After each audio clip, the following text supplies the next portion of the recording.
Mesdames, Messieurs, bonsoir à toutes et à tous et bienvenue sur Africable Télévision.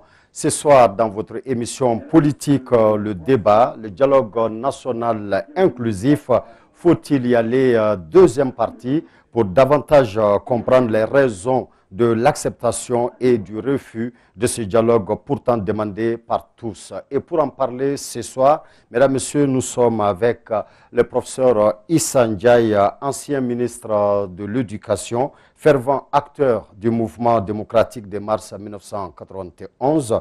Il est aujourd'hui militant associatif, président du forum civique Espace de réflexion et d'action, universitaire aussi, auteur de Démocratie et fracture sociale au Mali, dont le tome 1 s'intitule Silence, on démocratise, tome 2, le Festival des Brigands. Professeur Ndiaye, bonsoir et bienvenue. Bonsoir, c'est un plaisir. Nous sommes très heureux de vous recevoir ce soir. Merci infiniment. Merci beaucoup. Monsieur Moussa Ag Asharatouman est notre deuxième invité. Il est de la tribu Touareg des Daoussaak.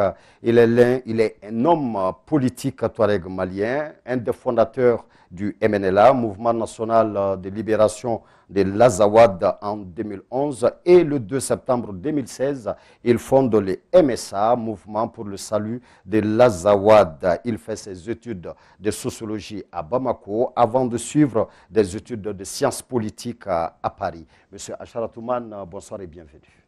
Bonsoir, merci beaucoup. Merci surtout à vous d'avoir accepté notre invitation. Le plaisir est partagé. Merci beaucoup.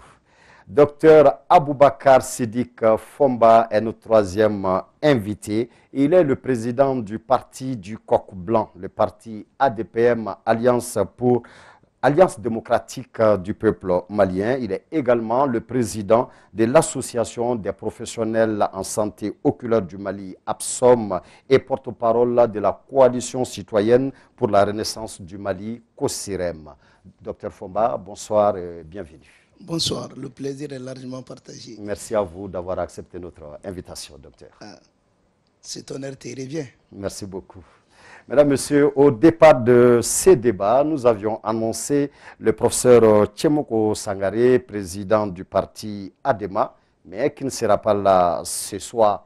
Hier, vers 15h, il nous a fait un message pour nous informer qu'il ne sera pas à Bamako ce dimanche. Nous lui souhaitons un bon séjour là où il est et un très bon retour à Bamako, tout en lui disant qu'Africable, le peuple malien, l'attend toujours pour un débat parce que le peuple du Mali veut vraiment écouter ces hommes politiques et notamment ces présidents de partis politiques. Et notre deuxième invité aussi qui ne sera pas là, M. Ismaël Sako, président du parti PSDA, qui ne sera pas là non plus, qui hier à 23h nous a écrit que ce matin, il doit partir très tôt à Kaya accompagner un corps. Nous souhaitons vraiment à l'âme du disparu un repos éternel et à M. Sako un bon retour à Bamako. Professeur Ndiaye, une fois de plus, merci à vous d'avoir accepté notre invitation. Merci. Nous parlons ce soir de dialogue national inclusif. Alors, pouvez-vous nous dire qu'est-ce que le dialogue national inclusif? Bon, je fais partie de ceux qui, dans ce pays, ont toujours dit que les problèmes des Africains et les problèmes des Maliens ne peuvent être résolus que par les Maliens eux-mêmes. En toute indépendance, en toute souveraineté, sans aucune ingérence extérieure. Cela suppose que les Maliens acceptent de se parler, puisque c'est eux seuls qui peuvent véritablement, qui connaissent le mieux leurs problèmes, leurs préoccupations, donc c'est eux qui peuvent résoudre les problèmes. Mais souvent, cet avis n'a pas été entendu. Je pense qu'aujourd'hui, un des grands problèmes de l'Afrique et du Mali, ce sont les ingérences extérieures. Ce sont les ingérences extérieures qui nous compliquent la situation. Et d'ailleurs, ce que nous vivons aujourd'hui, c'est la conséquence justement de ces ingérences extérieures. Et je rappelle souvent aux gens que la présence de troupes étrangères sur un territoire donné n'apporte jamais de solution au problème de ce pays. Et je l'avais dit en 2012, et j'avais fait aussi un rappel historique en disant, en ce qui concerne l'intervention des troupes des Nations Unies, le cas du Congo, depuis 1960, les troupes de l'ONU sont au Congo. Et le Congo ne connaît pas la paix. Nous avons le malheur d'être un pays qui dispose de richesses naturelles importantes et donc qui forcément fait l'objet de convoitises. Donc il faut que les Maliens aient cela à l'œil. Et que cela fait que si nous ne faisons pas attention, nous allons entrer dans l'œil du cyclone. Et c'est ce que nous constatons aujourd'hui. Donc la guerre que nous connaissons aujourd'hui, c'est une guerre qui nous est imposée de l'extérieur. Et ce sont des Maliens qui chaque jour meurent. Donc il faut arrêter ce massacre-là. Et pour l'arrêter, il faut que les Maliens se parlent. Donc à mon avis, ce dialogue-là est incontournable. Déjà en 2012, à la chute de ATT, nous avions demandé un dialogue. Nous avons conceptualisé à l'époque en parlant de concertation nationale. Mais on nous est tombé dessus à bras raccourcis en disant « Non, non, il y a eu un coup d'État, on a porté atteinte à la démocratie, on a tout mis sur le dos du pauvre Sanogo à l'époque. Il paye cela, il est jusqu'à présent en prison parce que simplement, au cours d'une banale mutinerie militaire, il s'est retrouvé à la tête du Mali. Donc on a dit atteinte à la démocratie, etc. On n'a pas voulu discuter. Et on nous a dit, les Français en tête, et de manière intraitable, en disant il faut aller aux élections. On est allé aux élections, ça n'a rien réglé. On a reboulé la chose il y a à peine il y a un an. On a fait encore des élections, ça n'a rien réglé. Et encore on persiste à dire qu'il faut des élections. Moi je pense qu'il est bon de s'arrêter et de se dire pourquoi le Mali va si mal.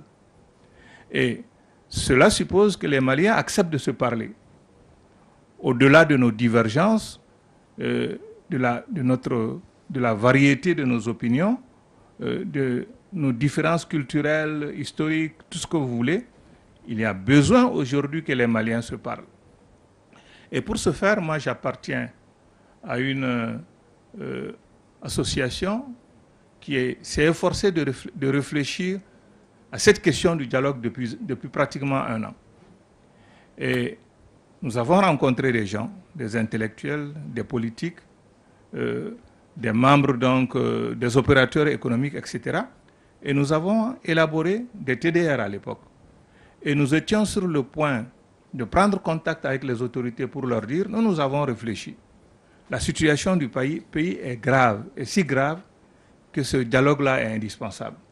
Comment faire pour organiser ce dialogue-là sur des bases saines? Et c'est en ce moment qu'est tombée cette histoire de dialogue national.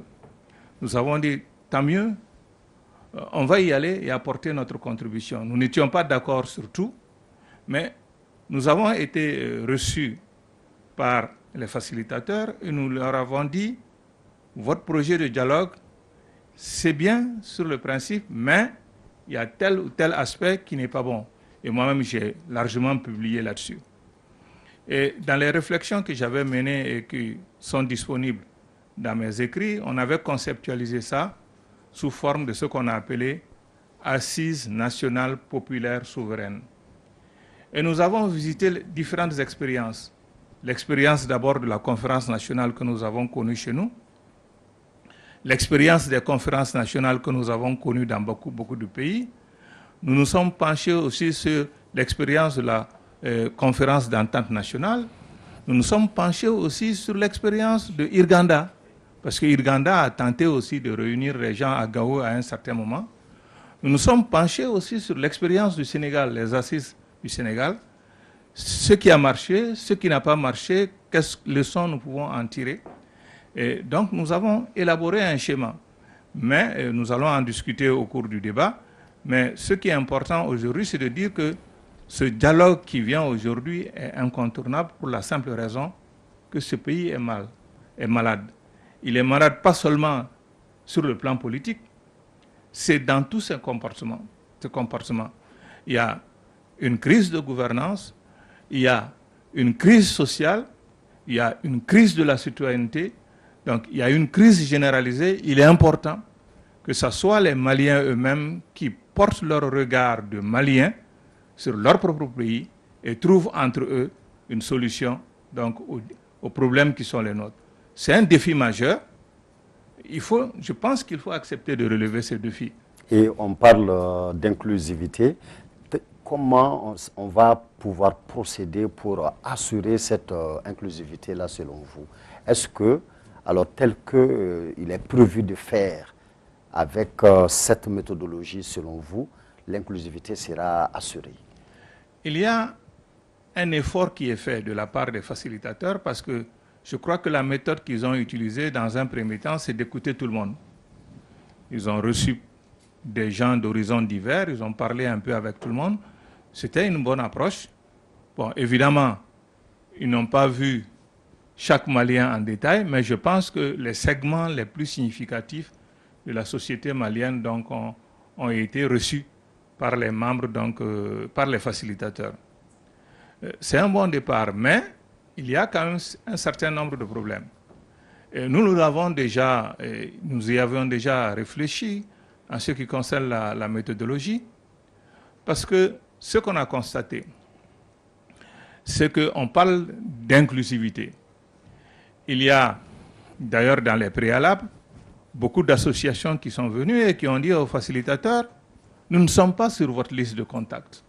Or, nous sommes une organisation fêtière, nous avons 1000, 2000, 3000 associations, etc. Donc chacun voudrait s'inscrire. Ça veut dire qu'il y a un effort de la part des citoyens maliens d'être présents parmi ce débat et dans ce débat-là. Il y a aussi d'autres qui ont posé des conditions pour venir. Bon, je pense personnellement que l'inclusivité, moi ce que j'appelle inclusivité, c'est ce que j'ai déjà souligné dans plusieurs articles et qui dénote un peu du caractère incomplet des tentatives de dialogue que nous avons essayé de construire, parce que ce dialogue les dialogues qui ont eu lieu, notamment la conférence nationale et tous les autres, ont été construits d'en haut. Ça veut dire que quelque part, ce sont les élites de ce pays-là qui se sont cooptées entre elles et qui ont dit, venez, on va parler des problèmes du pays. Donc, les élites ont la prétention de parler au nom de tout le monde. Alors que le schéma qui est, à mon avis, le plus adapté aurait été d'abord de construire ce dialogue de la base, depuis les hameaux, jusque dans les villages et dans les communes, et remonter ainsi de suite jusqu'au niveau national. Cela aurait permis de donner la parole aux populations, parce que je pense que cela est fondamental. Et il me semble que c'est ça l'enjeu principal du dialogue actuel. Il faudrait que les Maliens, dans leur lieu de résidence, les Maliens dans les hameaux, les Maliens de la base, puissent parler et faire état de leurs préoccupations. Je pense qu'en même temps, cela est utile parce que cela va leur permettre de faire émerger un nouveau leadership. Parce qu'il y a une crise aussi de la représentation dans ce pays-là. Chacun croit pouvoir parler au nom du Mali. Les partis politiques pensent qu'ils représentent les Maliens. Or, les élections prouvent largement que les partis politiques ne sont pas portés par les Maliens. Il y a des gens qui parlent au nom aussi de la société civile. Mais ils représentent quoi? Ils ne représentent pas grand-chose. Il y a aussi, à d'autres niveaux, on peut multiplier les exemples. Hein. Il y a même des gens qui se disent aussi syndicalistes. Il y a des professionnels de la politique, mais aussi il y a des professionnels du syndicalisme. Comme il y a des professionnels de la religion, il y a des professionnels de la rébellion, il y a des professionnels du terrorisme, ainsi de suite. Les gens en font donc un instrument, un moyen d'existence. Donc, or, ce sont les populations qui sont concernées au premier chef. Donc, je pense qu'en termes d'inclusivité, ce qui est essentiel dans cette phase-là, c'est de donner la parole aux Maliens vraiment de base.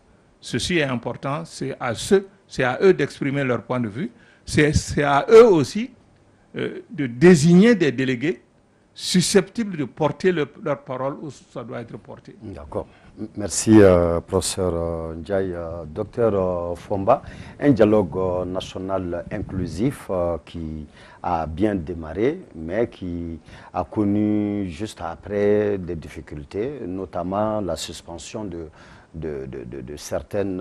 bon, ils se sont pas suspendus, ils ont suspendu leur participation, en tout cas au dialogue, certaines composantes, telles que la CEMAN, telles que les FSD. Est-ce qu'un dialogue national inclusif est possible sans des composantes très importantes du pays? Merci beaucoup.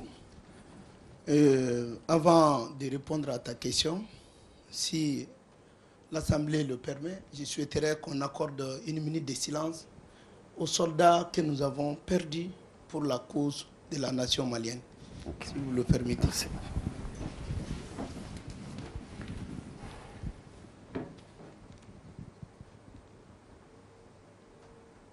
Merci. Merci. Et ceci étant, je remercie le professeur Issa Ndiaye que nous lisons beaucoup dans ses interventions. Le dialogue n'a jamais eu un aspect inclusif.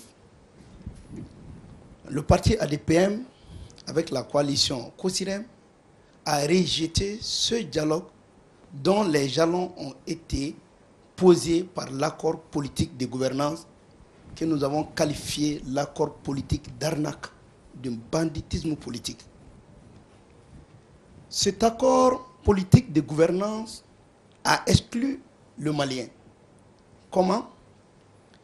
Pour faire cet accord politique de gouvernance, il y a eu d'abord 3 éléments. Premier élément, c'est une adhésion de certains partis politiques de l'opposition qui n'étaient pas d'accord, qui ont même rejeté l'accord d'Alger. On leur demande, venez signer l'accord politique de gouvernance et en ce moment, vous êtes d'accord avec l'accord d'Alger. Et l'accord d'Alger sera appliqué tel quel, avec les mécanismes appropriés, sans changer ni point ni virgule. Deuxième élément, cet accord politique de gouvernance qui a posé le jalon de dialogue politique national, parle d'une révision constitutionnelle. Alors que pour nous, une révision, c'est voir dans le rétroviseur. Nous avons bénéficié d'un pays effondré. On n'a pas besoin de regarder dans le rétroviseur, on a besoin maintenant de regarder au futur, pour les perspectives, pour dire qu'il n'y avait même pas lieu de mentionner une révision constitutionnelle. Troisième point, ceux qui ont signé cet accord politique de gouvernance sont d'accord qu'il ne faut rien dire aujourd'hui à la France, aux forces étrangères. Il faut les applaudir pendant que ces forces étrangères ne rendent pas service ni au Mali, ni à la population malienne. Donc, ce qui veut dire que tous ceux qui ne se retrouvent pas dans ces 3 éléments, qui rejettent ces 3 éléments, sont rejetés. Et encore, le rejet principal, c'est le président de la République, qui parle de dialogue, qui veut rassembler, mais qui profite aussi d'insulter, de clasher les gens. Et en même temps, de façon incohérente, vous avez vu le 22 septembre passé, quand le président de la République s'est exprimé, il a parlé de la relecture de l'accord d'Alger, ce qui va exclure la CEMAN et les autres signataires.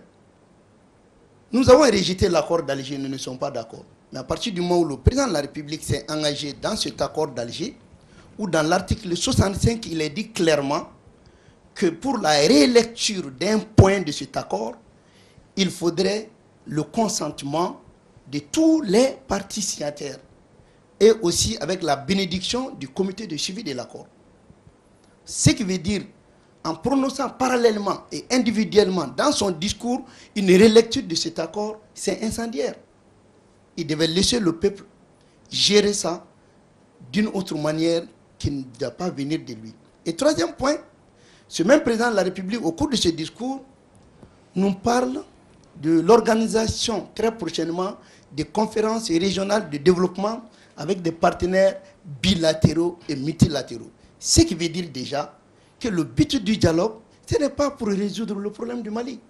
C'est pour d'autres intentions qu'on a tout le temps mentionnées, qui n'est autre que participer à la partition du Mali, violer l'article 118, parce qu'aucune adhésion populaire ne peut aujourd'hui violer l'article 118. Il faut que cela soit clair. Et ce n'est pas inclusif, je vais ajouter en disant, cet accord, ce dialogue politique inclusif, parce que pour moi, à présent, c'est un dialogue politique inclusif.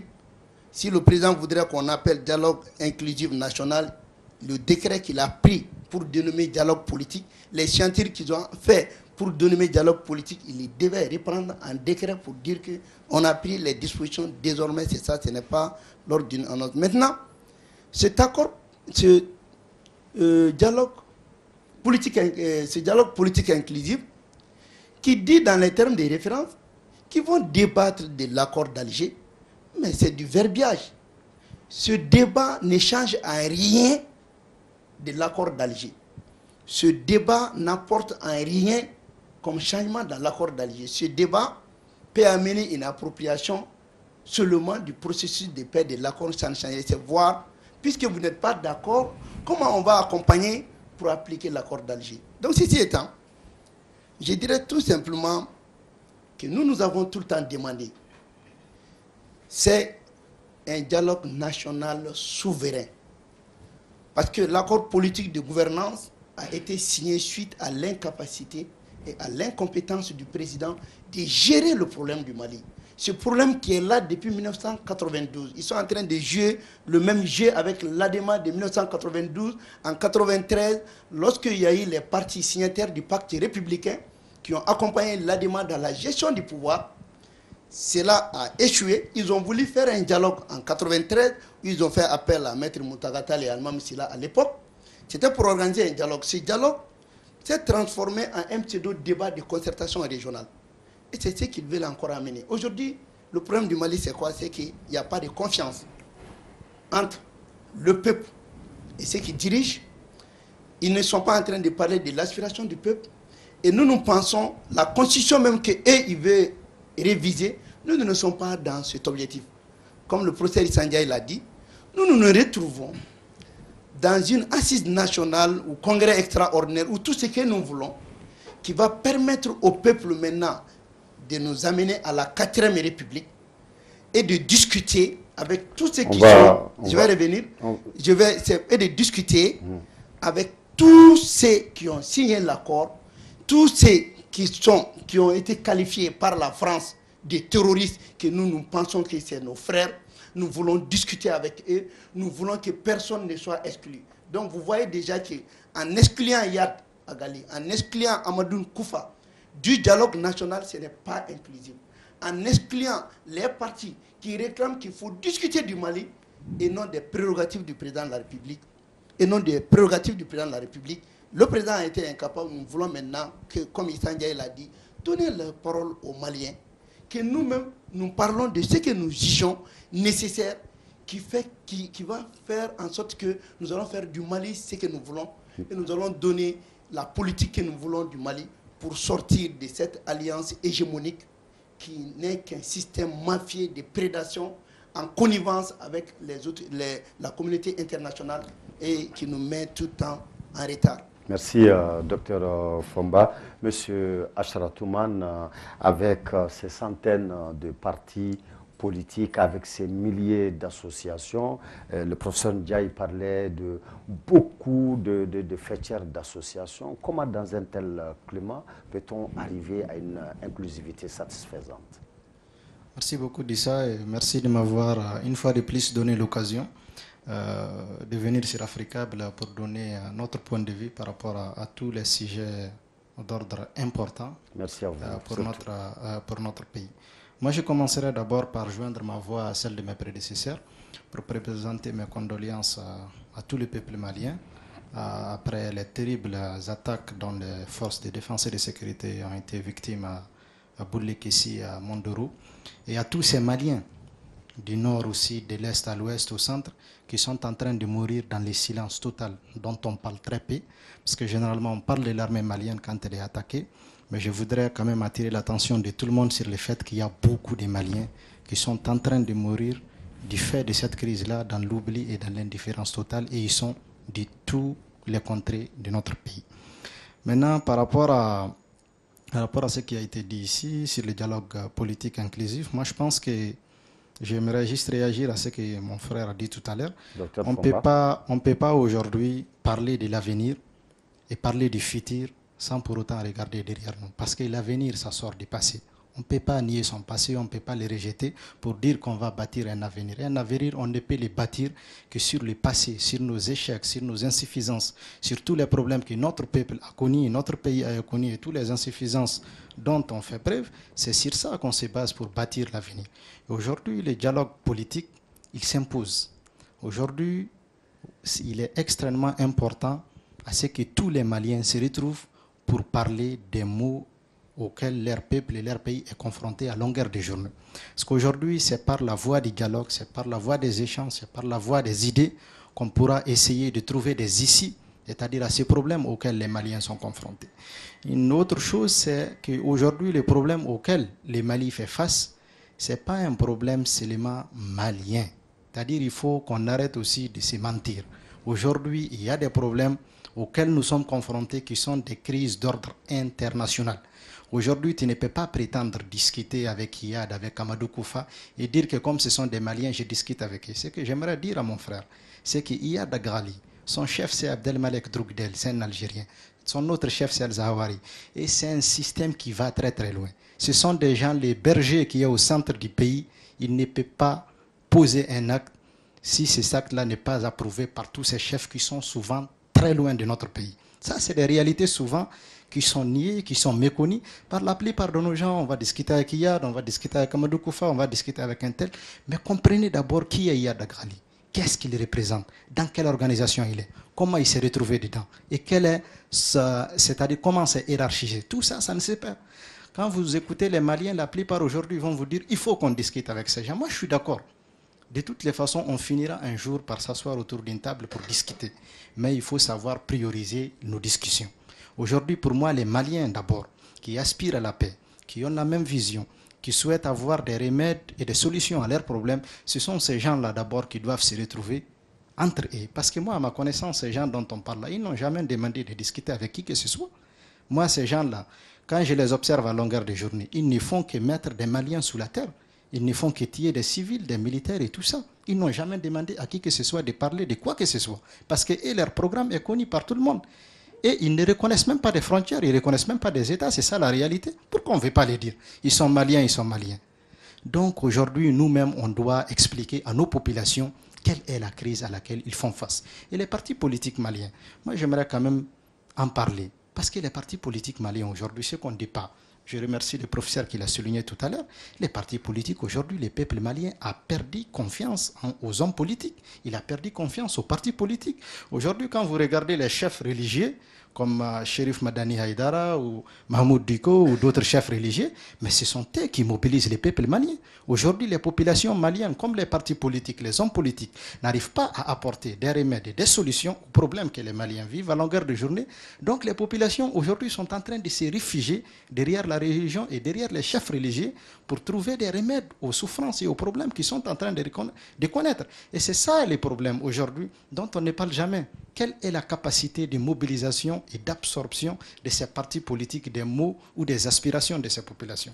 Aujourd'hui, quand on se réfère à la réalité, on se rend compte malheureusement qu'en réalité, ces partis politiques aujourd'hui, ils ont beaucoup perdu. Pourquoi? Parce que tout simplement, l'homme politique dans notre pays, c'est-à-dire les gens aspirent plus à accéder au pouvoir qu'à régler les vrais problèmes de leur population. D'accord. Maintenant, nous parlons quand même de dialogue national inclusif. Malgré les insuffisances, faut-il y aller selon vous? Moi, je pense qu'il faut y aller. Et il faut faire en sorte que ce dialogue-là soit le plus inclusif possible. Comme le professeur l'a dit tout à l'heure, il faut qu'on associe tous les Maliens. Mais d'ores et déjà, moi j'ai appris que ça commence le lundi et ça va commencer déjà au niveau des communes, ce qui est une très bonne chose, qu'on puisse faire participer tous les Maliens du nord, du sud, de l'est à l'ouest, pour que tous les Maliens puissent donner leur avis et leur point de vue par rapport aux problèmes que leur pays est en train de rencontrer aujourd'hui. Parce qu'en réalité, moi je ne vois pas une autre issue, je ne vois pas une autre solution, je ne vois pas une autre alternative à part tenir ce dialogue. Mais il faut faire en sorte de réunir toutes les conditions pour que tous les Maliens puissent participer dans ce dialogue et qu'on laisse les gens parler de tous les problèmes dont ils souhaitent et dont ils veulent faire parler aujourd'hui. L'accord d'Alger, moi je sais que la plupart de nos populations aujourd'hui, on ne les a même pas expliqué cet accord. Moi quand j'écoute mon frère qui dit que l'accord d'Alger c'est pour diviser les pays, je suis désolé. L'accord d'Alger c'est pas pour diviser les pays. L'accord d'Alger dans son préambule, il est dit qu'on reconnaît l'intégrité territoriale du Mali, les caractères républicains et unitaires de l'État malien. C'est très clair. Et tous les engagements qui ont été pris dans ce cadre-là. Maintenant, s'il y a des parties signataires à l'accord qui sont en train de poser des actes qui vont à l'encontre de ces principes-là, on doit indexer ces derniers et on doit les rappeler à l'ordre. Mais jamais confondre le fait que l'accord d'Alger, c'est une partition de notre pays.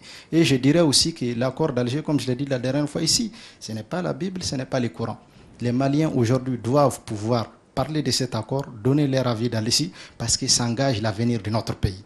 Moi, c'est comme ça que je vois les choses. Merci, monsieur Ashratoumane, professeur Ndiaye. Malgré les insuffisances, faut-il aller au dialogue?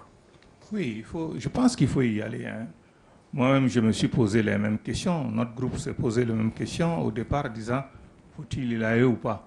On s'est dit, bon, c'est une chance qui est donnée à ce pays. Ne ratons pas cette chance. Allons-y et essayons donc de transformer les choses. Je pense qu'il y a une double lecture qu'il faut lever. La classe politique a sa lecture. Et cette lecture est très simple. C'est le président actuel qui est le responsable de tous les malheurs du pays, comme s'il suffisait aujourd'hui de le changer et puis, comme par enchantement, tous les problèmes du Mali vont se régler. Je rappelle aux gens qu'il y a eu quand même des chefs d'État qui étaient assez brillants, porteurs des aspirations de leur peuple. Je peux citer des exemples, Kwame Nkrumah, Modibo Keïta dans ce pays, Thomas Sankara, Laurent Gbagbo et ailleurs. Comment ils ont fini? Parce que le rêve qu'ils portaient en eux pour leur pays contrariait les plans donc, des Occidentaux et on les a liquidés. Ça veut dire qu'on peut un jour avoir un chef soucieux des intérêts du pays, mais le système mondial est tel qu'il va se heurter à un mur. Il faut que les gens commencent à le comprendre. Donc les politiciens ont leur lecture. Moi, ce n'est pas du tout ma lecture. Je dis que les politiciens, la classe politique, fait partie plutôt du problème que de la solution. Donc, parce qu'ils ont une lourde responsabilité dans les circonstances actuelles. Mon frère, tout à l'heure, rappelait, était redescendu jusqu'aux années 92 pour dire le cheminement des choses. Il y a des choses qui se sont empilées, qu'on n'a pas réglées, et ainsi de suite. On hérite d'une situation catastrophique. Ce n'est pas la première rébellion. Il y a eu des rébellions successives, mais les problèmes ont été maltraités et de plus ont été traités dans des pays étrangers, notamment. Tous les accords ont été signés en Algérie, mais ça n'a pas réglé le problème. Ça veut dire qu'il est aujourd'hui temps que les Maliens, la seule façon pour les Maliens de s'approprier des problèmes de leur pays, c'est de parler entre Maliens des problèmes du Mali. Donc je pense que ce n'est pas une question de dialogue politique inclusif. Je pense que cela est dépassé.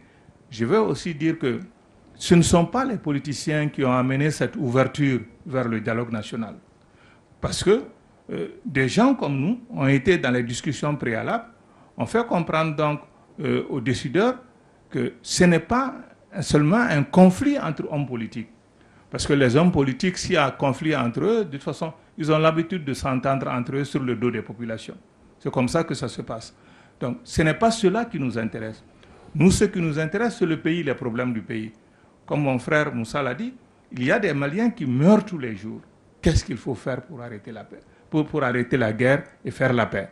Donc, ce sont les Maliens qui peuvent. Donc, c'est ça ce processus d'inclusivité qui doit amener les Maliens de toutes conditions à accepter de se préparer et de se parler, à dire qu'est-ce qu'il faut faire, quels sont les problèmes du pays, sans tabou. Et c'est sur cette insistance-là que les autorités ont évolué avec la compréhension des facilitateurs pour aller du dialogue inclusif, pour aller vers le dialogue national. Et c'est comme ça que ça a été acté. C'est lorsqu'il y a eu les débats donc, au niveau des commissions de travail que le parti majoritaire est venu dire non, c'est notre initiative, c'est dialogue politique inclusif, ce n'est pas dialogue national, comme si le pays appartenait simplement aux hommes politiques. Donc, il y a d'autres questions, il y a des questions graves, il faudrait en parler, c'est pourquoi ça a été accepté. Deuxième chose que je voulais dire, il y avait aussi les sujets qui étaient limités. Moi-même, j'ai écrit dans la presse sur ça en disant que l'objectif du dialogue conçu au départ, c'était 3 choses. Valider les accords d'Alger, le référendum constitutionnel et le calendrier électoral. Mais cela n'intéressait que les politiques. Les Maliens s'en fichent pas mal de ça, sauf évidemment la question des accords d'Alger. Parce que cela pose aujourd'hui problème dans ce pays-là. Donc il faut en parler, il faut accepter d'en parler. Il ne faut pas fuir le débat. Comme Moussa l'a dit, il y a beaucoup de Maliens qui ne connaissent pas le contenu des accords d'Alger. Donc il ne s'agit pas simplement que ça soit une affaire entre le gouvernement et les troupes rebelles. Moi, je suis de ceux qui en disent que le gouvernement malien a eu tort de signer des accords au nom du peuple malien sans prendre son avis. Et souvent, je cite un exemple, je dis au moins les groupes rebelles ont dit, nous, on va consulter notre base. Et c'était sain comme réaction. Il suffisait que le gouvernement, il est vrai qu'on a signé les accords dans des conditions telles qu'on ne pouvait pas refuser aux pressions, résister aux pressions extérieures, n'empêche que ce dialogue-là, ce débat entre Maliens est nécessaire. Moi, je suis heureux que ça intervienne aujourd'hui. Il faut aller au dialogue. Même si pour dire sur ça, on n'est pas d'accord, on propose de faire comme ceci, comme cela. C'est comme ça qu'on construit un dialogue. Merci, professeur. Docteur Fomba, faut-il y aller? Bon, moi, je pense que nous, on a déjà décidé, on ne va pas y aller avec un dialogue inclusif, non contraignant. Et surtout, le problème que nous avons au Mali, ce n'est pas un problème de quoi que ce soit, c'est un problème de non-application des règles et des textes. Donc, ceci étant, je voudrais un peu réagir par rapport à Moussa Ag-Ashratoun. Quand vous dites qu'il est bon de dialoguer, je pense qu'on est en train de parler aujourd'hui parce que tu as pris des armes contre ton propre pays et par l'aide de la France. C'est ce qui a fait qu'aujourd'hui, par l'aide de ces armes-là qu'on est en train de discuter, toi, tu es mal placé aujourd'hui pour me dire qu'il faut aller au dialogue. Et tu es très mal placé pour me dire qu'il n'est pas malien, il est ceci, il est cela, pendant que vous êtes en train de combiner avec ces mêmes Yad Agali et autres. On se connaît au Mali, ce qui se passe. Maintenant, d'y parler, quand tu sais déjà que c'est l'Algérie qui est en train de le dire, nous savons très bien que même cet accord d'Alger, on le rejette parce que l'Algérie fait partie des belligérants. Il faut qu'on le dise. Mais on ne veut pas dire ce genre de vérité parce qu'on veut seulement aller. L'accord d'Alger, là, le Mali n'a pas demandé un accord d'Alger. Nous avons demandé à la France, même si c'est interprété autrement, c'était de libérer le Mali de ceux qui ont pris les armes contre notre pays. La France en a fait autrement, s'arrêter à un bon chemin pour faire appel à des gens qui n'existaient même plus à Kidal, pour transformer Kidal en sanctuaire. Nous, on n'avait pas besoin d'un accord d'Alger. On avait juste besoin que la France nous aide à récupérer notre territoire. C'est à partir de là que tout devait commencer. La signature d'un accord ou parler d'un accord n'était pas prévu. C'est la France qui nous a amenés à ça. Et partant de là, je suis obligé de dire, quand vous dites que l'accord ne fait pas la partition, mon cher ami, c'est faux et archi faux. L'accord d'Alger porte des germes de partition. Quand un accord d'Alger parle de forces de sécurité reconstituées qui donnent majoritairement l'avantage aux 5 régions du Nord sur une armée nationale, ce n'est pas une armée régalienne. Quand vous réclamez de vous donner des institutions, des quotas d'institutions, des quotas d'amatadères, des partis de ceci, cela est la partition. Et quand vous demandez de vous attribuer 40% des ressources de notre nation pendant 20 ans pour éponger votre souffrance de 50 ans, mais vous avez autre chose. C'est une régionalisation qui ne dit pas son nom. Moi, je pense aujourd'hui, c'est pour cela que j'ai dit, le dialogue souverain permettra aux Maliens de désigner un autre interlocuteur, d'aller à une grande concertation qui va permettre d'imposer la décision au président de la République. Parce qu'à l'heure actuelle où nous sommes, Le président de la République est en train de gérer le pays par procuration. Cela se voit dans les contradictions. Donc il faudrait que les Maliens prennent leurs responsabilités pour imposer des lois qui vont sortir à travers un plan d'action. Mais justement, je reste toujours sur vous, docteur. Mais justement, est-ce que tout cela ne passerait pas par une participation à ces dialogues? Non, pas à ce dialogue. Nous, on ne veut pas ce dialogue à cet État.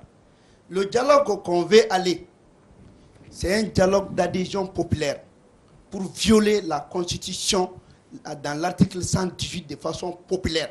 Parce que les gens ont dans l'impression que c'est ce dialogue-là qui va nous permettre d'aller à un référendum. Et vous voyez, ils ont dit qu'ils peuvent quand même faire ce dialogue inclusif sur 611 communes. Et le reste, et ces gens, qu'est-ce qu'ils deviennent? Ils n'ont pas le droit de participer. Et leur voix, comment ils vont le faire? Et à partir du moment que vous n'avez que 671, est-ce qu'à partir de là, ils sont même autorisés à parler des référendums? Et je dirais par là, quand le professeur dit que les hommes politiques parlent surtout, ils ont l'idée de gérer le pays autrement, je suis désolé. Moi, je fais partie de ces hommes politiques qui sont contre ce système mafieux, délinquanogène, qui a mis notre pays à terre dans ce système de prédation. Nous faisons partie de ces hommes politiques qui disent que nous ne voulons pas d'élection présidentielle au Mali. C'est une manière de faire en sorte que la France parraine des hommes qui n'ont même pas de base juridique. Nous avons proposé qu'il faut même une élection législative à partir de laquelle on peut élire un président de la République. Je pense qu'en 91, nous avons fait les mêmes luttes ensemble, professeur. Et pendant ce temps, la mars 91 n'avait pas l'intention de former des hommes politiques qui ne pensaient pas à ce pays. De faire des hommes politiques qui ont détruit le système éducatif, qui ont détruit le système sécuritaire du Mali, qui ont détruit le système sanitaire du Mali.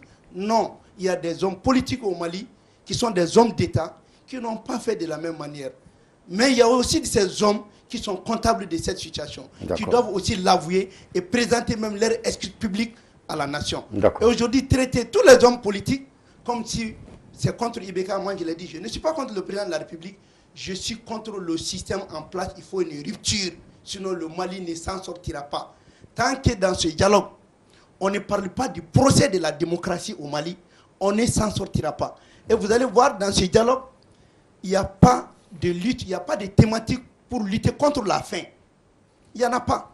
Il n'y a pas de thématique pour nous procurer un système sécuritaire. On aura le temps de parler de thématiques. Tout simplement au peuple de ne pas y aller parce que le dialogue en cet État ne sert pas le Mali. Si c'est un dialogue souverain, c'est bon d'y aller, mais à cet État, ils vont faire plaisir à la communauté internationale et à la France. Merci, docteur Fomba. Monsieur Ashratouman, une grande préoccupation soulevée par le docteur Fomba qui a trait à l'inclusivité. Est-ce qu'il ne serait pas préférable, par exemple, d'attendre un peu le temps quand même de fédérer encore plus de Maliens à ce dialogue? De toutes les façons, que perd-on à attendre les autres pour qu'ensemble nous puissions aller? Merci. Avant de répondre à votre question, j'aimerais quand même réagir à ce qu'il a dit. Premièrement, je souhaite vraiment qu'il corrige son vocabulaire. D'abord, quand il dit nos ressources, notre pays, il faut qu'il sache que le Mali ne lui appartient pas. Le Mali nous appartient. Nous sommes tous des Maliens, au même titre que lui. Ça, c'est une première chose. La deuxième chose, quand il parle d'Iyad Ghali, moi, je n'ai jamais dit qu'il n'est pas malien. J'ai dit qu'il appartient à un système qui dépasse les frontières même de l'Afrique, à plus forte raison le Mali. C'est-à-dire qu'il faut qu'il comprenne exactement ce que je dis. Et la troisième chose, par rapport à l'accord d'Alger, moi, j'ai dit nulle part dans cet accord-là, on ne parle en réalité de la division de notre pays. Parce que l'accord dit le Mali reste un et indivisible, c'est un pays unitaire. Maintenant, nous, on est dans un pays dans lequel il faudra aussi quand même qu'on ait le courage souvent de parler de nos problèmes. Aujourd'hui, on ne peut pas être à Bamako, vouloir servir les populations qui sont à Menaka, à Kidal, à Tenzouaten ou à Borassa. C'est très difficile. Il faut que l'administration, il faut qu'on trouve une nouvelle forme de gouvernance qui pourra permettre à cette administration d'être au plus près de ces populations. Et maintenant, c'est à nous de discuter et de trouver les voies et moyens de faire ça. Mais ça ne veut pas dire qu'on veut diviser notre pays. Ça veut dire qu'on veut faire en sorte que partout où il y a des Maliens, c'est-à-dire que ces gens-là puissent connaître leur État, puisse avoir... Vous savez, chez nous, il y a des gens qui sont dans la brousse, ils n'ont jamais une carte d'identité malienne, ils n'ont jamais un acte de naissance, ils n'ont jamais vu un gouverneur, ils n'ont jamais vu un préfet. Et pour moi, ça, c'est quelque chose d'extrêmement grave. Et ça, ce sont des populations maliennes qui ont les mêmes droits que ceux qui vivent au sud, ceux qui vivent au centre et ceux qui vivent dans les grandes villes au nord du pays. Donc, c'est-à-dire, il faudra qu'on arrête souvent de nous indexer. Moi, je connais des gens dont il parle, qui ont fait pour le Mali mieux que lui. Ils sont très nombreux. Donc il ne faut pas qu'on prenne les gens et puis on les tape avec les mêmes bâtons pour dire qu'ils sont tous mauvais. On a tous des gens mauvais, on a tous des gens bons. Maintenant, par rapport au dialogue, moi je pense qu'il ne faut pas, c'est-à-dire aller dans la précipitation. Il faut prendre le temps de bien faire les choses. Il faut prendre le temps d'écouter tout le monde. Il faut prendre le temps de prendre en compte les préoccupations de tous les Maliens. Si un parti politique, une sensibilité, une association, un mouvement ou je ne sais qui a un problème avec les dialogues, il faut que nos autorités, les facilitateurs, les organisateurs puissent prendre le temps d'aller vers ces derniers pour les écouter et essayer au maximum de prendre en compte leurs préoccupations pour qu'ils puissent participer à ces dialogues. Parce que ces dialogues, quelque part, il n'aura pas de sens si tous les Maliens, dans leur ensemble, ne participent pas à ces dialogues. Mais pour cela, il faut avoir une méthodologie d'approche auprès de tous les acteurs pour prendre toutes leurs préoccupations en compte. Parce qu'avant tout, aujourd'hui, le Mali, moi je comparerais notre pays à un grand corps malade. On ne peut pas, aujourd'hui, comme le professeur l'a dit tout à l'heure, on ne peut pas tout jeter sur le président Ibrahim Boubacar Keïta ou son gouvernement. Aujourd'hui, les Maliens, que ce soit le gouvernement, que ce soit l'armée, que ce soit la société civile, que ce soit les populations, on doit tous se mettre ensemble aujourd'hui pour conjuguer les mêmes verbes. Parce que le président et son gouvernement ne peuvent pas résoudre cette crise à essayer. L'armée malienne, aujourd'hui, on doit la reconstituer. Il faut que mon frère, là, il les comprenne. Aujourd'hui, vous prenez des soldats de Sikasso ou d'Ekaï, vous les envoyez à Menaka. S'ils ne sont pas avec des fils de ce tiroir, ils ne pourront absolument rien régler. Il faut leur donner toute la technologie, tout l'armement du monde. Ils ne vont pas s'en sortir. Parce que c'est un environnement qu'ils ne connaissent pas. C'est des cultures qu'ils ne connaissent pas. C'est des traditions qu'ils ne connaissent pas. C'est une langue qu'ils ne comprennent pas. Tout ça, c'est important. Aujourd'hui, il faut que notre armée, elle puisse être une armée républicaine, représentative de toutes ces populations. De telle sorte que si l'armée malienne va à Menaka, les populations qui sont à Menaka, il y aura un soldat, un officier ou un sous-officier qui est en mesure de parler avec ces communautés, de parler avec ces populations. De la même manière, quand on va aller à Kaï, à Sikasso ou à Kulikoro, il faut qu'on puisse avoir, c'est-à-dire cette capacité de communiquer avec nos populations. C'est ça qu'on est en train de rechercher aujourd'hui. Et ça, malheureusement, ça n'existe pas, ça manque. Même si aujourd'hui, alhamdoulilah, on a fait beaucoup de progrès parce que beaucoup de déserteurs sont revenus. Il y a 1005 éléments l'autre jour des mouvements armés qui viennent d'intégrer. Donc l'armée est en train de se reconstituer petit à petit. Mais nous-mêmes, on doit l'aider, on doit l'épauler. Mais pas avec des discours populistes pour rejeter tout, pour remettre tout en cause. Les Mali, ça nous appartient. On est condamnés à vivre ensemble. On n'a pas d'autre choix. D'accord. Merci. Merci à M. Acharatoumane. Professeur, effectivement, que peut-il alors finalement nous apporter comme paix, comme sécurité, comme cohésion, ce dialogue national, s'il n'est vraiment pas véritablement inclusif? Oui, pour qu'il soit inclusif, il faudrait que les gens acceptent d'y aller. Justement, et nous connaissons déjà des grandes composantes qui n'y vont pas. Oui, je dis, c'est pourquoi je trouve un peu les propos du jeune frère Fomba un peu excessifs, pour deux raisons. D'abord, en ce qui concerne Moussa, je pense que le problème n'est pas seulement de prendre les armes contre son propre pays. Il a sûrement fait. Mais je pense qu'aujourd'hui, ce qu'il dit, moi en tout cas, c'est la première fois que je le rencontre, mais les propos que j'entends de sa bouche me rassurent. Parce que je vois que quelqu'un qui fait l'effort de comprendre ce qui s'est passé, de prendre du recul et qui rentre dans un système de dialogue, disent il faut reconstruire ce pays. Même avec des fils qui se sont trompés, qui ont fait ceci, ce n'est pas seulement au nord que les gens se sont trompés, au sud aussi. Moi, j'ai été un acteur politique. J'ai été sur le terrain politique. Donc, je sais de quoi je parle quand je parle des partis politiques. J'ai été membre fondateur de partis politiques, de plusieurs partis politiques. J'ai analysé la situation politique. Mais je sais aujourd'hui que la crise est telle qu'on ne peut pas dégager la responsabilité des politiques. Mais cela ne veut pas dire que tous sont des pourris. Cela ne veut pas dire de tout cela. Mais je pense qu'aujourd'hui, la solution n'est pas politique. Ce ne sont pas les politiques qui peuvent résoudre les problèmes du Mali. Parce qu'eux aussi, je le dis, je le maintiens, ils font partie du problème. Ils font partie du chaos qui a été semé. Donc, essayons d'être lucides et de dire qu'est-ce que nous avons fait de notre pays. Bien sûr, il y a un système mondial. Quelle est notre part de responsabilité? Et en examinant cette responsabilité, évitons de dire que c'est la faute de ceux qui ont été au sommet. Quand je regarde aujourd'hui la classe politique dans ses composantes, tous ont été à un moment ou un autre membres du gouvernement, ont eu des responsabilités importantes dans ce pays. Et quelle est leur part de responsabilité? Donc c'est facile de mettre le tout sur le dos de celui qui est là aujourd'hui. Les autres, où est-ce qu'ils étaient? Donc je pense qu'il faudrait accepter de se remettre en cause. Et deuxièmement aussi, dans votre argumentaire, il y a quelque chose qui ne convient pas. Vous dites, dès le départ, je ne veux pas aller au dialogue. Nous avons décidé de ne pas aller au dialogue. Et vous allez demander au peuple. Mais le peuple, il est où? Vous pensez que le peuple vous écoute? Les résultats des élections montrent que les peuples n'écoutent pas les politiques. Donc il faut aller là où le peuple le convainc. Et le peuple se trouve dans ce dialogue, dans cet espace de dialogue-là. C'est pourquoi je dis il faut y aller avec ces argumentaires en disant bon, nous voulons ceci, vous ne voulez pas ceci, il faut aller pour ça. C'est comme ça que ça s'est construit.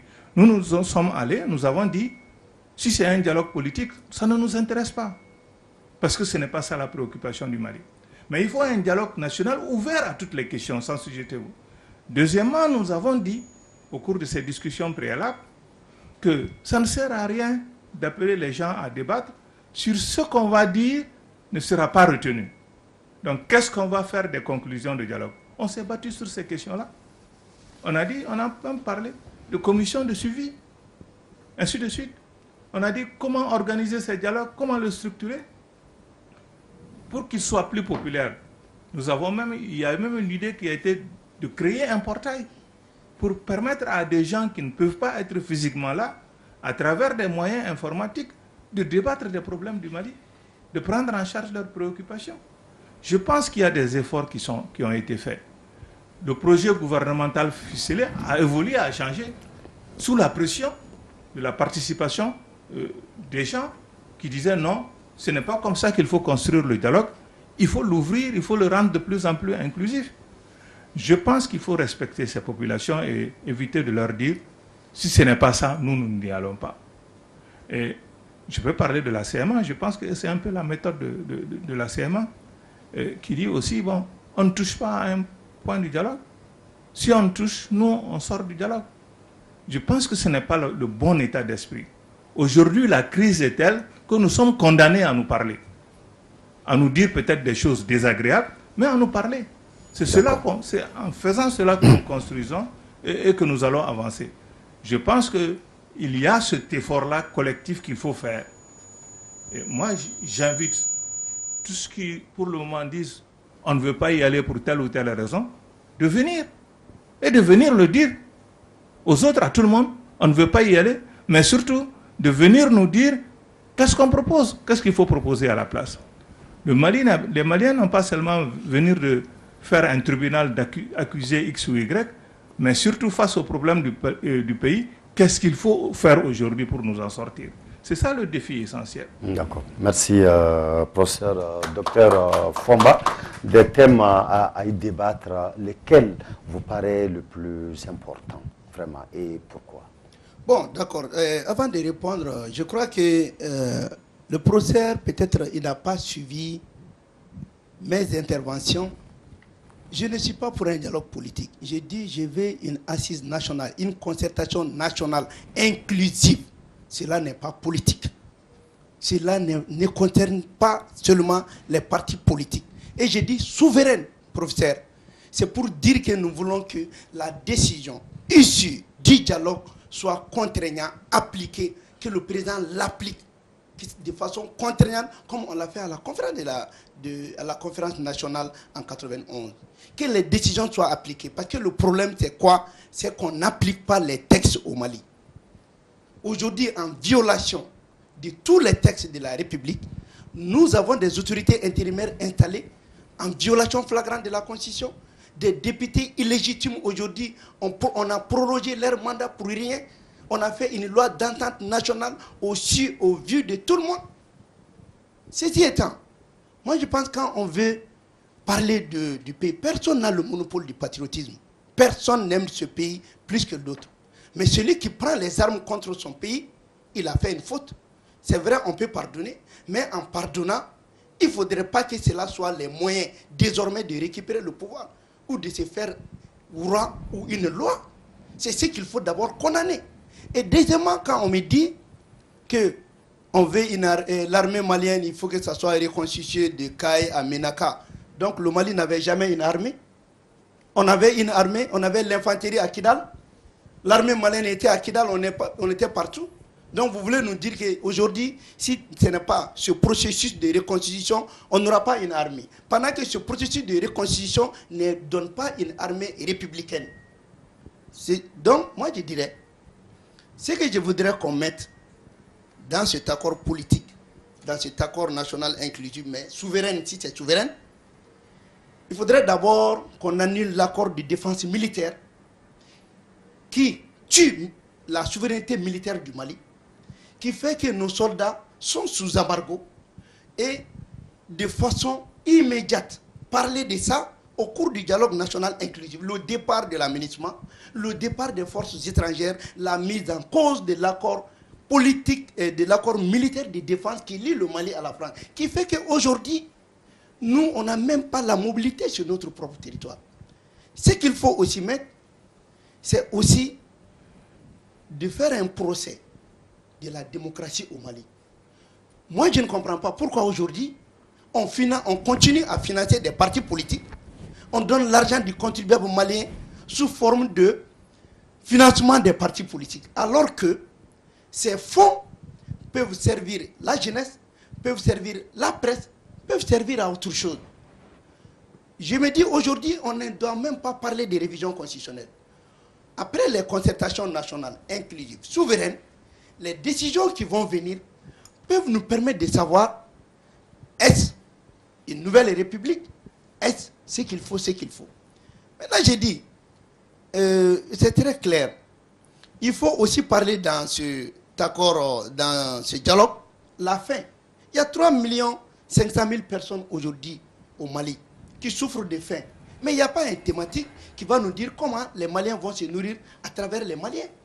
Aujourd'hui, ils font des références sur l'éducation, mais il n'y a pas de thématique qui va nous parler de la génocide scolaire qui a été créée par le président Alpha Condé au Mali, qui continue, et qui fait qu'aujourd'hui, tous ceux qui fréquentent l'école publique est devenue maintenant l'école des pauvres. Nous voulons que des thématiques sortent pour que désormais, au Mali, tous ceux qui sont au compte de l'État, tous ceux qui sont des politiques de l'État, soient traités dans nos hôpitaux, soient traités dans nos centres, et que leurs enfants soient dans les écoles publiques. Voilà des éléments qui sont là, mais je m'insiste encore. Nous voulons une concertation nationale souveraine. Cela ne veut pas dire, professeur, que j'ai dit de ne pas aller. Et chacun se permet de parler au nom du peuple. En réalité, ce peuple-là même est étranger, même par rapport à la constitution que nous avons. On a une constitution acculturée, une constitution qui est en déphasage avec notre façon de voir, une constitution qui est en déphasage avec notre culture, qui est en déphasage avec notre même façon d'entretenir notre propre famille. Et donc, quand je disais notre Mali, mon cher Moussa Assuratan, il ne faut pas que ça te fasse mal, c'est notre Mali, c'est ton Mali, c'est mon Mali aujourd'hui, parce qu'après avoir pris les armes, et tu es quand même, maintenant, on ne parle plus d'armes, on doit se parler, mais ce que je voudrais attendre de toi, c'est de me dire que nous sommes prêts, en plus du gouvernement, de faire la rélecture de l'accord d'Alger et convaincre les autres à le faire. Sinon, nous ne pouvons pas faire confiance à l'accord d'Alger pendant que chaque 6 avril du mois, on fête une indépendance sur le territoire commun, comme tu l'as dit, et notre armée ne peut pas aller sur une partie de notre propre territoire commun où il y a la France. C'est cela le problème. Nous ne sommes pas contre le dialogue, nous voulons un dialogue, mais nous voulons que ça soit souverain parce que nous ne faisons plus confiance à ces autorités qui sont là. Ils ont tenu beaucoup de promesses. On aura certainement le temps d'évoquer cette question de souveraineté. Monsieur Acharatouman, au nombre des thèmes à débattre, lesquels vous paraissent les plus importants et pourquoi? Bon, pour moi, aujourd'hui, compte tenu de ce que les Maliens vivent au quotidien, pour moi, les aspects d'ordre sécuritaire sont la priorité des priorités aujourd'hui. Tant qu'on ne va pas trouver des solutions à la crise sécuritaire qu'on connaît aujourd'hui, on a beau organiser un dialogue politique, on a beau faire autre chose, mais je pense qu'on ne va jamais pouvoir avancer. Parce que le vrai problème auquel on est confronté aujourd'hui, c'est un problème d'ordre sécuritaire. J'aimerais quand même rebondir sur le fait que moi j'ai constaté que dans notre pays, on essaye toujours de fuir notre responsabilité. Notre responsabilité devant notre peuple et devant l'histoire. On est là, aujourd'hui, la France qui est là chez nous. Il faut aussi qu'on ait quand même le minimum de courage et de dire que c'est nos dirigeants qui ont fait appel à la France pour qu'elle intervienne au Mali. Il faut aussi le dire. Pourquoi on veut les nier? C'est nous qui avons appelé la France pour venir. Et quand la France est venue, il ne faut jamais oublier dans quelles conditions notre pays était. 2/3 du territoire étaient occupés et Dieu seul sait si ces avions et ces forces spéciales n'avaient pas intervenu, c'est que serait notre pays aujourd'hui. Ça aussi, il ne faut jamais l'oublier. C'est-à-dire, on a des partenaires qui sont là, qu'on appelle l'opération Barkhane, qui sont là pour lutter contre le terrorisme. On a la mission des Nations Unies qui est au Mali avec la demande des Maliens et des pays de la sous-région. Et aujourd'hui, pour moi, on ne peut pas, dans l'état actuel des choses, se passer de nos amis. Il faut qu'on essaye d'abord, c'est-à-dire de définir nous notre propre mission, notre propre devoir. Qu'est-ce que nous-mêmes on est en capacité aujourd'hui d'apporter comme réponse par rapport aux problèmes qu'on est en train de régler. Moi, quand j'entends les gens ils disent Barkhane, il faut qu'elle parte. Si Barkhane part aujourd'hui de Gao, de Tombouctou, de Menaka, de Kidal, de toute cette zone-là, qu'est-ce qui va se passer demain? Est-ce qu'on a une armée suffisamment reconstituée, suffisamment formée, suffisamment équipée pour faire face à ces forces djihadistes terroristes aujourd'hui? Moi, je dirais la réponse est non. C'est ça la vérité. Pourquoi on ne veut pas le dire? La mission des Nations Unies, on a beau la critiquer, mais elle est quand même là, elle est en train d'apporter le minimum pour nous. Mais nous-mêmes, en tant que Maliens, qu'est-ce qu'on est en train de faire aujourd'hui pour sortir notre pays, c'est-à-dire dans la crise sécuritaire dans laquelle elle est plongée? Moi, dont il parle, moi je suis dans la région de Menaka. Il y a Barkhane là-bas, il y a la MINUSMA là-bas, et il y a l'armée malienne là-bas. Si moi je lui parle des conditions dans lesquelles ces militaires sont, la capacité de ces soldats, parce que nous on a combattu côte à côte avec eux. Les militaires maliens sont là, nous on est là, l'opération Barkhane est là, même les Nigériens sont là. Mais on sait qu'il y a des choses que nous on ne peut pas faire. On a besoin de l'appui de ces amis-là. Mais si nous on était en capacité aujourd'hui de créer, de contrer ces fléaux-là, on n'aura pas besoin de Barkhane ni de la MINUSMA. Donc il faut qu'on aille doucement et qu'on donne le temps aux gens même qui sont à nos cheveux de nous aider. Moi je ne dirais pas la responsabilité politique de la communauté internationale, de la France, de l'Algérie et tout ça, je ne vais pas la mettre de côté. Mais je dis, c'est-à-dire il faut savoir marcher doucement et essayer vraiment d'accepter nos amis qui sont à nos côtés, le temps que nous on puisse se relever et qu'on puisse assurer notre propre sécurité. Aujourd'hui, ce n'est pas le cas. C'est ça la vérité. L'autre jour, on a perdu 38 hommes dans une caserne super équipée, avec tout genre d'armement, avec tout genre de munitions. Mais qu'est-ce qui s'est passé? Qu'est-ce qui s'est passé? Et demain, qu'est-ce qui nous prouve que la même chose ne va pas reprendre? Donc il faut que nous-mêmes, on se remette en cause et qu'on sache nous-mêmes quelle est notre capacité à répondre à ces problèmes sécuritaires. Pour moi, aujourd'hui, le dialogue, il faut que ça commence d'abord par les problèmes d'ordre sécuritaire. Qu'est-ce qu'on fait de notre armée? Qu'est-ce qu'on fait des forces internationales qui sont chez nous? Et moi, je pense que c'est en fonction de ces réponses-là qu'on pourra justement avancer, c'est-à-dire sur les plans politiques, sur les plans institutionnels et sur tout le reste. Mais aujourd'hui, la priorité, c'est la sécurité. Et cette sécurité, c'est une armée forte. Comme je l'ai dit la dernière fois ici, aucun État, aucun pays ne peut exister sans une armée forte. Et aujourd'hui, plus que jamais, la survie même de notre pays repose sur notre capacité à avoir une armée qui est en mesure de protéger son territoire, de protéger sa population et de lutter contre toutes ces forces-là qui sont en train de remettre en cause la survie de ces pays-là. Merci, monsieur Acharatouman. Professeur Ndiaye, de quoi faut-il parler nécessairement? Je crois qu'il y a beaucoup de problèmes dans ce pays. Bien sûr, les Maliens sont en droit de vouloir poser à l'occasion de ce dialogue-là tous les problèmes qu'ils ont. Mais il faut hiérarchiser. Justement. Parce que dans tous les cas, on ne peut pas résoudre tout et tout de suite. Donc, je suis d'accord avec Moussa pour dire que la question sécuritaire est essentielle. Parce qu'il y a des Maliens qui meurent tous les jours. Il faut arrêter ça. Comment arrêter ça? Donc cette question doit être la question locomotive. Mais par rapport aux accords d'Alger, moi j'ai une autre lecture différente de celle de Moussa. Je pense que c'est bien dit dans les accords, indivisibilité du Mali, etc., etc. Mais le problème de l'accord, moi j'ai lu l'accord, je l'ai analysé. J'en ai discuté avec d'autres confrères chercheurs étrangers, notamment français. Le problème n'est pas dans l'accord. Hein. Le problème, je dis souvent aux gens, les problèmes sont dans ce qui n'est pas dit dans l'accord. Ce qui n'est pas dit dans l'accord, parce que les dispositions, par exemple, je prends un exemple, les dispositions en matière de régionalisation risquent de poser problème. Où vont s'arrêter les compétences qui vont être accordées, par exemple, au gouverneur de région? Ça, c'est une question. On n'en parle pas dans l'accord, mais dans la pratique, ça va se poser. Comme le gouverneur est élu au suffrage universel, au même titre que le président de la République, est-ce que le Parlement régional peut décider un jour, bon, nous sommes élus au suffrage universel, nous disposons de tels mandats, donc à ce moment-là, nous pouvons décider à un moment ou à un autre, nous arrêtons notre participation à la République du Mali. Nous allons prendre notre autonomie, notre indépendance.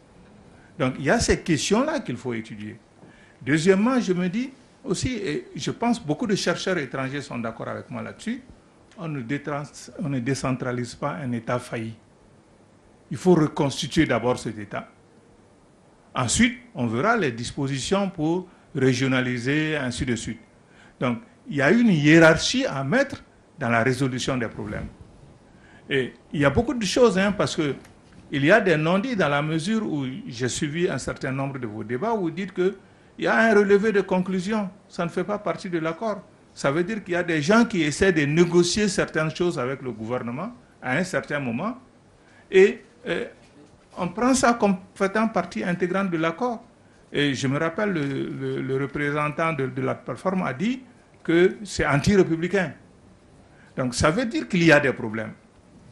Donc il faut accepter d'en parler. Moi je pense que la priorité de priorité, c'est de vraiment faire tout pour ramener la paix. Autre différence de lecture, ça c'est par rapport à la présence internationale, c'est bien vrai. Ce sont des Maliens qui sont allés chercher les Français. Hein. Moi j'étais contre à l'époque. Je dis surtout pas. Parce que pour moi, c'était d'amener le loup dans la bergerie. Je l'ai dit haut et fort. Bon, on est allé les chercher. Et ceux qui sont allés les chercher sont là. Hein. Ils oublient. C'est leur responsabilité face à l'histoire. Ce pays n'est plus souverain, pas seulement sur le plan sécuritaire, hein, sur aucun plan. On a bradé notre économie, on a tout privatisé. Ceux qui les ont privatisés sont connus, sont là, sont des acteurs politiques.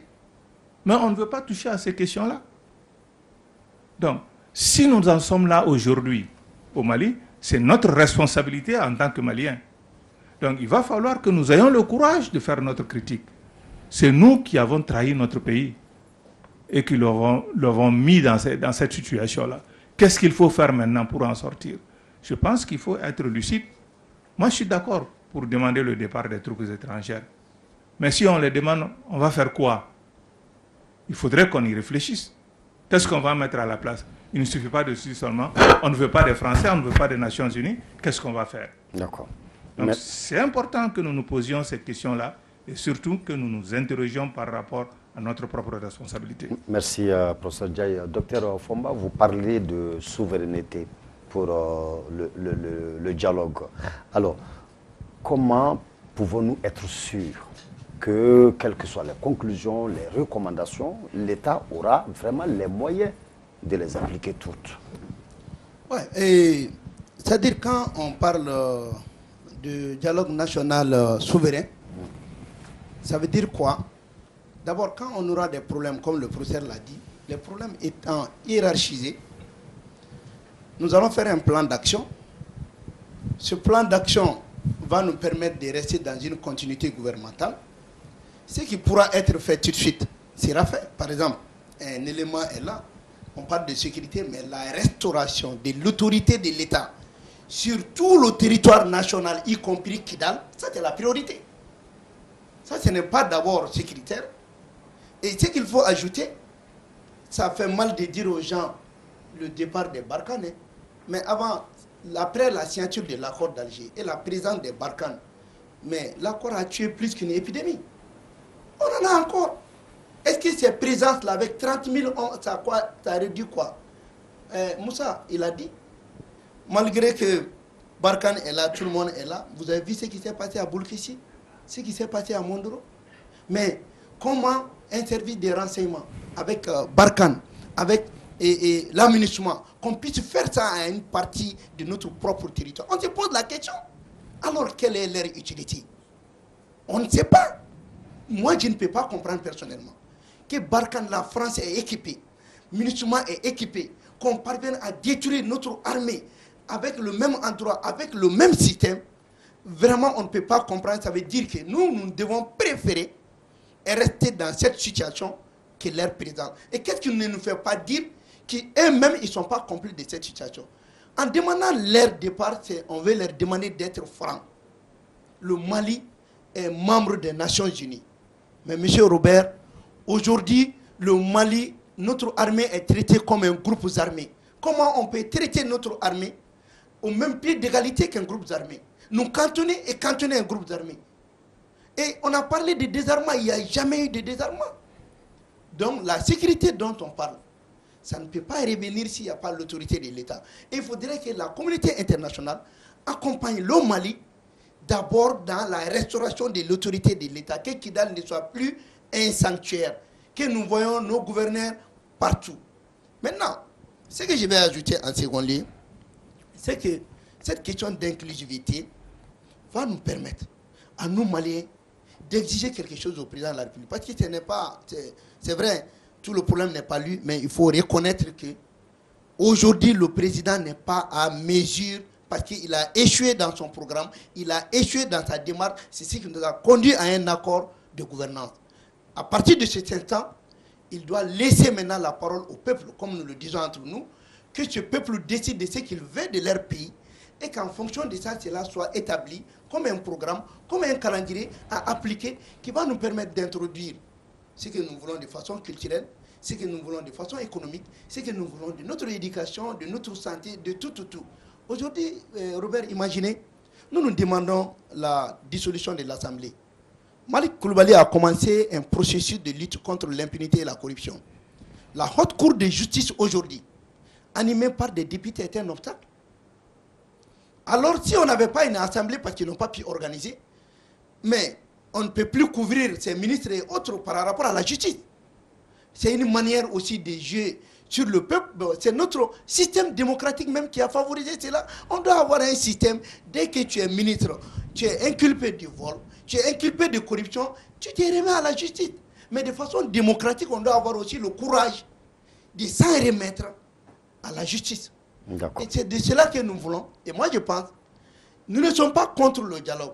Comme les gens l'ont dit, le dialogue est obligatoire, mais il faut que le dialogue soit souverain, parce qu'au Mali, on a des textes, c'est la non-application des textes qui font que nous vivons dans cette situation, qui font qu'on n'a pas pu organiser des élections, qui font que l'élection législative est là, qui font qu'il y a des maires, surtout le maire du district de Bamako est là, il y a 9 ans, les assemblées régionales sont là, il y a 9 ans, on n'organise rien. Finalement, même si la démocratie c'était seulement l'organisation des élections, est-ce que nous, on est en droit aujourd'hui de parler de cette démocratie? J'ai dit non. D'accord, merci Dr Fomba.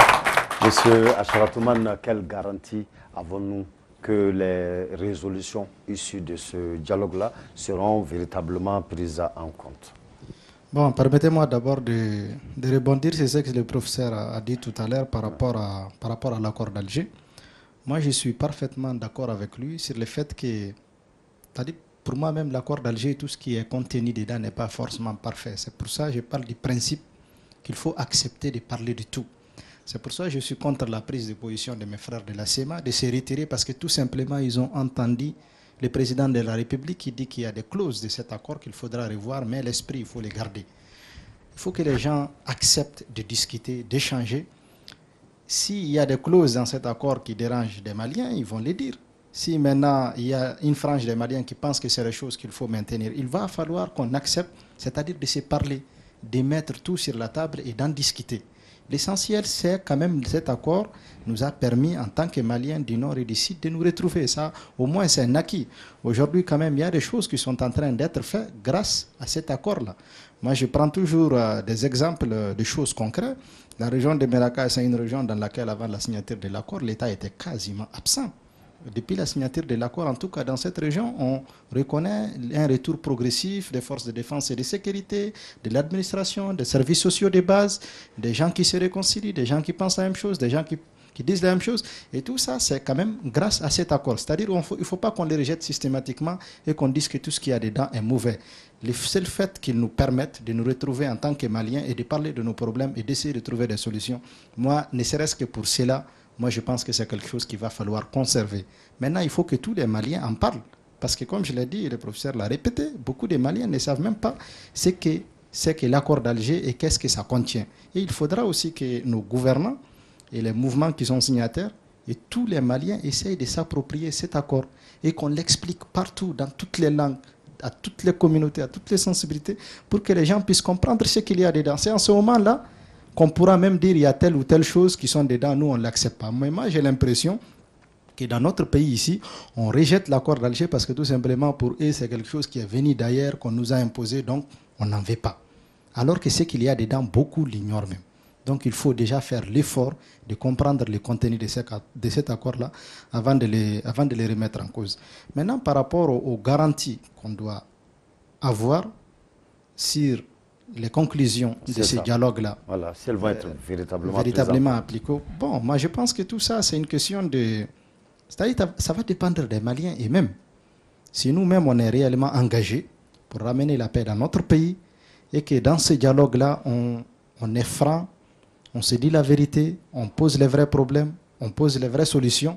Maintenant, c'est à nous, après aussi, de mettre des garde-fous et des mécanismes nécessaires, c'est-à-dire pour faire le suivi de tout ça, et qu'on puisse l'évaluer en fonction du temps pour voir exactement si les conclusions de ce dialogue qu'on a entrepris et ce qui en est sorti est réellement applicable. Est-ce que c'est quelque chose qui est en train d'être appliqué au fur et à mesure? Mais tout ça, on peut le faire. Tout dépend de nous. Donc maintenant, je pense que si on est réellement décidé à le faire, c'est quelque chose qu'on peut réussir. Mais permettez-moi quand même de dire quelque chose. Aujourd'hui, il faut que les Maliens qu'ils comprennent que leur pays est en guerre. Moi, j'ai l'impression que c'est quelque chose qui n'est pas compris. Notre pays, c'est un pays qui est en guerre. Ce n'est pas une guerre conventionnelle. Des armées qui se battent. C'est une guerre, comme vous le voyez, comme il l'a dit tout à l'heure, toute une caserne qui est partie. Il ne sait pas comment elle est partie. C'est cette guerre-là qu'on est en train de vivre. Mais moi, j'ai l'impression, quand vous tournez à Bamako, dans les administrations, mais vous n'avez même pas l'impression que les Maliens ont pris conscience du fait que 2/3 de leur territoire est en train de brûler, que leurs concitoyens meurent à longueur de journée. Les militaires meurent, les civils meurent, les étrangers, tout le monde est en train de mourir. Mais quand vous tournez ici, vous n'avez même pas l'impression que ce pays-là est en train de brûler. Vous allez même voir souvent des gens, c'est-à-dire qui vaguent dans leurs occupations quotidiennes. Quand un pays, son avenir même est remis en cause jusqu'au point où nous sommes, nous, Maliens, aujourd'hui, on doit d'abord en prendre conscience et que chacun d'entre nous l'intègre dans son quotidien. La femme qui va au marché, celui qui conduit le sotraman, les femmes qui vendent dans les marchés, les étudiants qui sont à l'université, les fonctionnaires qui sont dans les ministères, les gens qui font à l'étranger, les journalistes qui animent des débats. Tous ces gens-là aujourd'hui doivent prendre conscience de ce qui est en train d'arriver à notre pays et qu'en conséquence, on se mobilise. On se mobilise pour essayer de trouver des solutions à ça. Parce que les Barkhane, les MINUSMA et toutes ces choses-là qu'on critique, ils ne sont pas là éternellement et ils sont là aussi pour leurs intérêts. Peut-être que leurs intérêts ne convergent pas forcément avec les intérêts du peuple malien, des populations maliennes.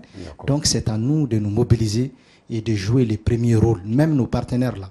Moi en tout cas je connais beaucoup parmi eux, ils n'empêchent absolument rien du tout. Mais nous-mêmes on doit prendre notre responsabilité et faire en sorte que ces gens-là, qu'on puisse les attirer vers ce que nous on souhaite pour notre population, pour notre pays. En ce moment-là, on pourra les remettre en cause. Mais dans les conditions actuelles, nous-mêmes, on ne fait rien pour sortir de cette situation. Et comment est-ce qu'on va accuser les autres? Alors que nous-mêmes, quand vous regardez notre quotidien, moi, je ne sais pas ce que les gens font aujourd'hui pour que leur pays sorte de ça, à part venir dans des grains et parler. Mais parler, c'est bon, il faut agir. Et il est temps que les gens agissent. Merci. Merci, monsieur Acharatoumane. Professeur Ndiaye, nous entamons maintenant La dernière ligne de ce débat, parce qu'il ne nous reste plus que 10 minutes. Donc une dernière question et vos derniers mots. Si le dialogue national inclusif est nécessaire, que faut-il faire si on n'arrive pas à les tenir? Et vos derniers mots. En 3 minutes, professeur. Oui, mais j'aurais voulu dire rapidement quelque chose sur la question de la souveraineté. Je pense que la souveraineté du dialogue, c'est une question essentielle. Hein. Oui. Bon, on l'a dit, hein, on l'a dit, en tout cas nous, on l'a dit quand on a été écouté, et puis on l'a dit dans les échanges, on s'est battu pour ça. Si on veut que la conférence là soit quelque chose d'utile, il faudrait que les résolutions là soient appliquées. Bon, comment ça va être appliqué? Dans le détail, on en discutera, mais c'est une question essentielle. Lui, il parlait aussi de l'autorité de l'État. C'est bien de dire qu'il faut mettre l'autorité de l'État à Kidal et à Bamako. Regardez pareil le comportement des gens. Moi, je pense qu'une des questions aussi, c'est l'attitude des Maliens aujourd'hui. On doit interpeller le Mali. Il n'y a pas de citoyenneté. Et un responsable nigérien a dit un jour, quand on regarde la télé malienne, on n'a pas le sentiment que nous sommes un pays en guerre. Les Maliens n'ont même pas conscience, les gens s'en fichent. Il y a une permissivité absolue. On ne peut pas construire un pays avec ça. L'autorité de l'État, c'est d'abord de respecter les lois. Au niveau des citoyens, qui respecte les lois? Personne. Le nombre d'accidents élevés à Bamako, c'est dû à quoi? C'est à ça. Je pense que la question essentielle qu'on doit se poser, c'est notre responsabilité aujourd'hui qui explique pourquoi ce pays est dans l'impasse. Il faudrait qu'on arrive à se donner la main. C'est important dans ce moment historique du pays. Comme l'a dit mon frère Moussa, ce pays est en train de sombrer. On le sait, mais qu'est-ce qu'il faut faire pour l'empêcher de sombrer? Je pense que, moi je conseille aux hommes politiques, hein, vraiment, leur querelle politicienne là, ça ne nous intéresse pas. L'urgence est ailleurs. Le micro, approchez le L'urgence est ailleurs. Il faudrait donc que les Maliens se lèvent, que se sentent concernés, qu'ils se disent, qu'est-ce qu'aujourd'hui je peux faire pour mon pays? C'est la question essentielle. Nous avons oublié que nous avons un pays et chacun essaie de prendre sa part quelque part. C'est devenu pire qu'un Far West. Et j'ai dit parfois, parler tout à l'heure de trucs mafieux, j'ai dit même dans la mafia, il y a un code d'honneur. Au Mali, il n'y a plus de code d'honneur. C'est ça la gravité. C'est pourquoi, à côté des grands problèmes du Mali, c'est l'homme malien aussi qui est malade. Il faut le soigner. Il faut reconstruire une citoyenneté.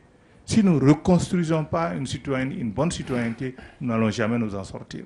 Merci, professeur Ndiaye. Merci beaucoup. Docteur Fomba, si on n'arrive pas à tenir le dialogue nécessaire et le dialogue national que nous trouvons tous nécessaire, qu'allons-nous faire alors? Et vos derniers mots en 2 minutes 30. D'accord, non, moi je dirais tout simplement, quand le professeur me rejoint dans la souveraineté, pourquoi ensemble on ne va pas réclamer à ce que le dialogue soit souverain si nous voulons que cela soit l'élément clé, la souveraineté du dialogue. Je suis désolé quand j'attends dire qu'on n'entend pas qu'il y a la guerre. Nous qui avons perdu nos parents, nous sentons. Les femmes des bérets rouges qui sont sorties ont senti. En réalité, ce qu'on ne veut pas dire, on est en train de nous mentir sur nos propre télévision malienne, qui ne parle pas des débats comme Africable est en train de le faire, qui ne parle pas de la réalité du Mali, qui ne fait pas de débat sur l'accord d'Alger. Normalement, c'était l'ORTM qui était bien placé pour dire ça. Mais nous avons nos médias nationaux qui nous mentent, qui nous disent que c'est que le président a fait de bien, mais alors qu'on est en guerre. Nous sommes conscients de cela. Et aujourd'hui, professeur, moi je dirais, ce n'est pas que les hommes politiques sont dans les querelles politiciennes. C'est aujourd'hui le peuple doit comprendre conscience. Les hommes politiques sont à l'image de leur peuple. Et c'est ça aussi la réalité. Et il faudrait que le peuple se réveille pour imposer ce qu'il veut de ces hommes politiques. Ils sont complices. Aujourd'hui, on n'a pas de société civile. Cette société civile, c'est plus politique que la politique. Aujourd'hui, notre armée est victime de la politique politicienne. On a confié l'armée aux hommes politiques. Ils ont été incapables de donner une bonne vision pour sauver l'armée. J'en appelle au peuple malien de soutenir leur propre armée. Les hommes que nous avons sont des hommes réels, mais ils sont victimes d'un complot. D'un complot par le manque de compétences et la trahison de la hiérarchie la plus élevée. On dit très souvent que le militaire a peur de sa hiérarchie, mais la hiérarchie aussi a peur des hommes politiques. Et nous sommes victimes, l'armée est victime de la politique politicienne. Aujourd'hui, ensemble, nous soutenons notre armée. Seule une armée réelle, bien formée, peut donner une bonne diplomatie et peut garantir la monnaie, peut garantir la sécurité. Sur ce, je demande au peuple malien de cesser de saboter la morale de nos soldats qui sont à l'image de nous, qui sont en train de se faire tuer pour nous, et qu'ensemble, qu'on mette fin à l'insouciance qui est en train de se graver et qui nous fait occuper d'autres choses. Et vraiment, c'est ça mon dernier mot, en demandant un soutien total de tous les Maliens à nos forces armées, qu'ils sont victimes d'un complot, et aussi bien de nos autorités et de la communauté internationale. Merci, Dr Fomba. Monsieur Acharatoumane, si on ne doit pas aller à ce dialogue national, si ce dialogue national ne doit pas avoir lieu, alors que faudrait-il faire en lieu et place, et vos derniers mots? Bon, écoute, moi je préfère terminer par une note positive, en priant Allah subhanahu wa ta'ala que vraiment ce dialogue-là puisse se tenir et que tous les Maliens puissent vraiment avoir la chance de s'exprimer sur les problèmes et les maux que notre société est en train de traverser actuellement. Vraiment, c'est mon souhait, des prières ardents, et j'en appelle vraiment à tout le monde, parce que moi je ne dirais pas qu'on doit jeter la responsabilité sur les hommes politiques seulement. C'est vraiment déplacer les problèmes. La responsabilité de ce qu'on est en train de vivre aujourd'hui, elle est partagée. Les peuples à sa part, l'armée à sa part, les hommes politiques ont leur part, et peut-être que certains de nos amis aussi nous ont induits dans l'erreur. Mais la responsabilité, elle est partagée. Moi, c'est ça que je pense. Et donc, de ce fait, il faudra vraiment qu'on essaye de se mettre ensemble,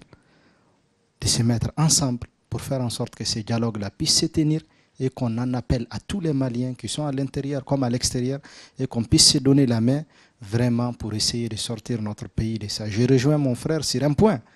Un pays, un État ne peut pas exister sans une armée forte. On doit faire de la question sécuritaire la priorité des priorités, bâtir une véritable armée républicaine, une armée représentative de toutes les populations, de toutes les sensibilités, de toutes les couches de notre pays.